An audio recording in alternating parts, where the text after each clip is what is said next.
حدیث پاک کا مضمون ہے روزہ دار کے منہ سے نکلنے والی بو اللہ کے نزدیک مشک کی خوشبو سے بہتر ہے۔ میرے آقا علیہ الصلوۃ والسلام فرماتے ہیں افطار کے وقت، جو افطار کا وقت ہے نا ڈیلی، یہ بڑا کروشل ہے۔ حدیث پاک کا مضمون ہے کہ روزانہ افطار کے وقت، رمضان میں روزانہ افطار کے وقت 1 ملین 10 لاکھ گناہ گار جہنم سے آزاد کر دیے جاتے ہیں۔ اب ذرا کیلکولیٹ کریں کہ اگر ہر روز افطار میں 10 لاکھ بخشے جا رہے ہیں تو اینڈ آف دی منتھ کتنے؟ اور صرف یہی نہیں، جب رمضان کی آخری رات آتی ہے، نبی پاک علیہ الصلوۃ والسلام فرماتے ہیں اللہ تعالیٰ فرشتوں سے سوال کرتا ہے، اے میرے فرشتوں ان لوگوں کے بارے میں کیا کہتے ہو جنہوں نے مزدوری پوری کی؟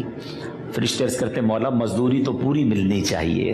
اللہ فرماتا ہے میرے فرشتوں گواہ ہو جاؤ میں نے سب کی مغفرت فرما دی ہے۔ یعنی یوں سمجھیے کہ اب اس سے بڑا محروم کون ہوگا جو اتنی زبردست اناؤنسمنٹس، اتنی زبردست رحمتوں کے بعد بھی وہ رمضان میں نہ بخشا۔